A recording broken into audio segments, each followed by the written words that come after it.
Geography book chapter number 1 पर्यावरण। निम्न प्रश्नों के उत्तर दीजिए। आज हम इसका क्वेश्चन आंसर करने वाले हैं जियोग्राफी बुक चैप्टर नंबर 1 का। क परितंत्र क्या है?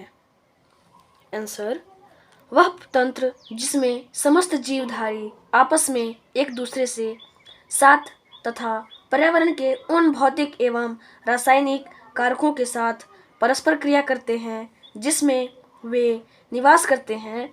ये सब ऊर्जा और पदार्थ के स्थानांतरण द्वारा संबंध है, उसे पर्यावरण कहते हैं।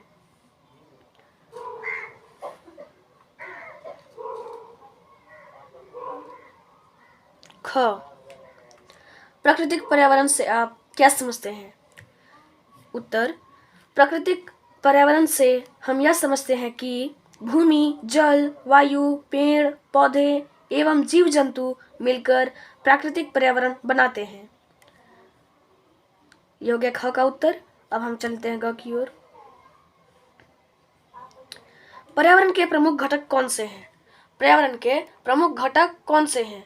तो पर्यावरण के प्रमुख घटक निम्न हैं: जलमंडल, वायुमंडल, स्थल मंडल, सड़क, उद्योग, पुल, स्मारक, समुदाय आदि। यानी कि जो पर्यावरण के प्रमुख घटक हैं वो इतने ही हैं और भी हैं, इसलिए मैंने यहाँ पे आदि लिख दिया है। सारे को तो लिखते नहीं हैं। घ अब क्वेश्चन नंबर घ की ओर बढ़ते हैं। मानव निर्मित पर्यावरण के 4 उदाहरण दीजिए। मानव निर्मित पर्यावरण के 4 उदाहरण दीजिए, यानी कि मानव के द्वारा जो निर्माण किया गया हो उसे मानव निर्मित कहते हैं। तो जो मानव के द्वारा बनाया गया हो उस पर्यावरण के 4 उदाहरण दीजिए। जैसे मानव निर्मित पर्यावरण के 4 उदाहरण निम्न है: पहला सड़क, दूसरा पार्क, तीसरा स्मारक, चौथा पुल। अब हम चौथे क्वेश्चन की ओर बढ़ते हैं। तो स्थल मंडल क्या है? स्थल मंडल क्या है तो हम यहाँ पे देखेंगे।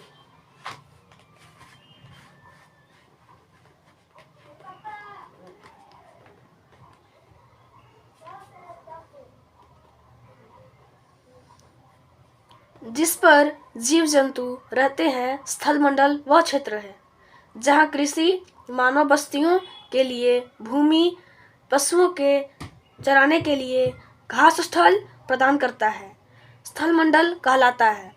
यानी कि स्थल मंडल वह स्थान है जहाँ पे जीव जंतु रहते हैं, जहाँ पे कृषि होता है और मानव बस्ती जहाँ पे बसते हैं, भूमि को पशु चराने के लिए जहाँ स्थल होता है, घास स्थल होता है, प्रदान करता है, उसे ही हम स्थल मंडल कहते हैं।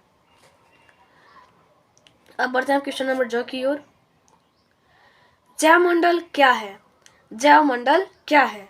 पादप एवं जीव जंतु मिलकर जैव मंडल या सजीव संसार का निर्माण करते हैं। यह पृथ्वी का वह संकीर्ण क्षेत्र है जहाँ स्थल, जल एवं वायु मिलकर जीवन को संभव बनाते हैं। पादप एवं जीव जंतु मिलकर, यानी कि जीव जंतु पशु पक्षी मिलकर जैव मंडल या सजीव संसार का निर्माण करते हैं।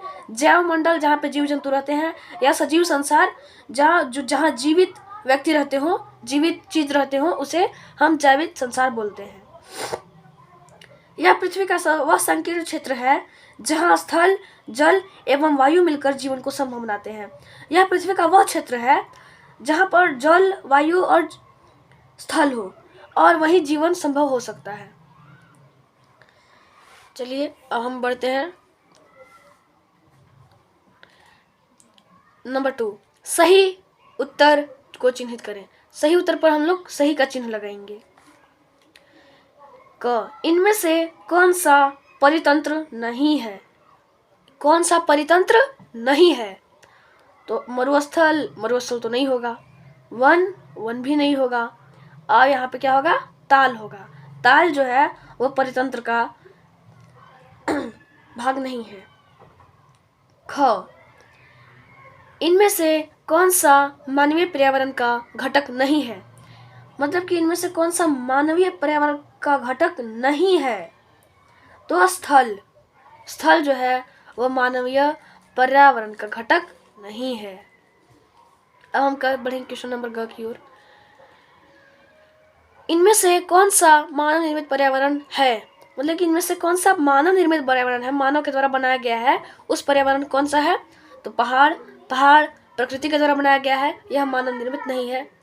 समुद्र नहीं बनाया गया है, तो ये भी नहीं होगा। अब तीसरा नंबर होगा सड़क, क्योंकि सड़क ही मानव के द्वारा मानव निर्मित है और यही मानव के द्वारा बनाया गया है, इसलिए हम लोग का सही आंसर हो जाएगा सड़क।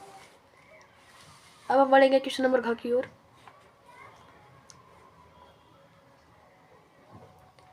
इनमें से कौन सा पर्यावरण के लिए खतरा है, मतलब इनमें से कौन सा पर्यावरण को खतरा पहुंचा सकता है, हानि पहुंचा सकता है। नंबर फर्स्ट पादप वृद्धि, सेकंड जनसंख्या वृद्धि, थर्ड फसल वृद्धि। यानी कि अगर यहाँ पे जो स्थल पे है पर्यावरण को, फसल से तो कोई खतरा नहीं होगी क्योंकि ये ऑक्सीजन हम लोग को प्रोवाइड करते हैं, और यहाँ पे पादप वृद्धि से भी कोई खतरा नहीं होगी। तो यहाँ जनसंख्या वृद्धि से खतरा होगी, क्योंकि जनसंख्या बढ़ने के कारण हमें खाना भी अधिक चाहिए होगा, स्थान भी अधिक चाहिए होगा, तो यह पर्यावरण के लिए बहुत ही ज़्यादा खतरे वाली बात है, जनसंख्या वृद्धि। नंबर तीसरा, निम्नलिखित स्तंभों को मिलाकर सही जोड़े बनाइए, यानी कि इसे मिलाकर सही जोड़े बनाइए।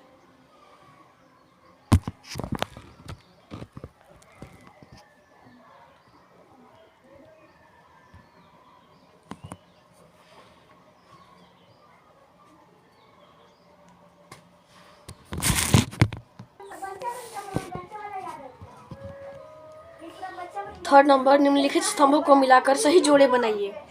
तो सही जोड़े बनाइए निम्नलिखित स्तंभों को मिलाकर, तो मैंने ये नहीं किया है क्रॉस, मैंने ऐसे ही लिख दिया, तो आप इससे देख के आप बना सकते हैं।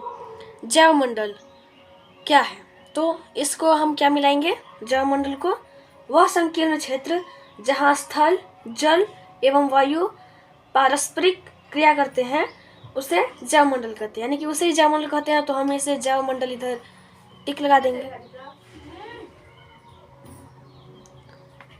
अब हम बढ़ेंगे वायुमंडल की ओर। ख, वायुमंडल क्या है, तो वायुमंडल पृथ्वी को घेरने वाली वायु की चादर है, यानी कि वायुमंडल पृथ्वी पर एक वायु का चादर है जिसे हम वायुमंडल कहते हैं।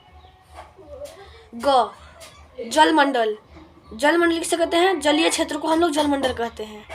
घ, पर्यावरण क्या है, हमारे आसपास का क्षेत्र, हमारे आसपास का क्षेत्र जो है उसे हम पर्यावरण कहते हैं।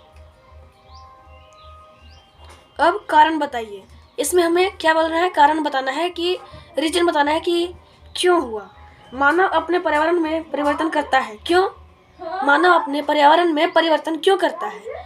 तो उसके लिए सुख सुविधाओं के लिए, मतलब कि सुख सुविधाओं के लिए मानव अपने पर्यावरण में परिवर्तन करता है। जैसे पर्यावरण हमारे लिए, नेचर जो है हमारे लिए घर बना के नहीं देता, पर हम घर बनाते हैं, क्यों, अपने सुख सुविधा के लिए। और भी देखेंगे अभी।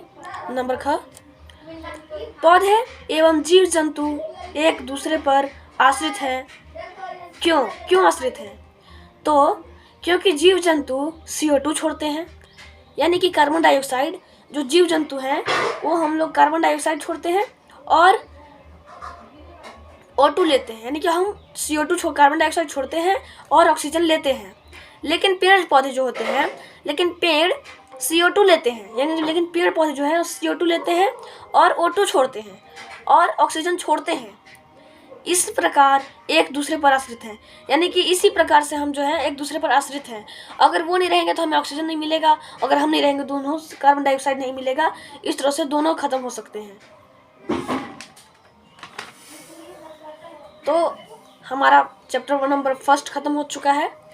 अगर आपको ये वीडियो अच्छी लगी हो तो लाइक, सब्सक्राइब एंड कमेंट जरूर करिएगा, और इसे जितना से जितना हो सके उसे शेयर कीजिए, ताकि इसे आपके जैसे बहुत सारे लोग देख सकें और पढ़ाई कर सकें। ये क्लास 7th का है।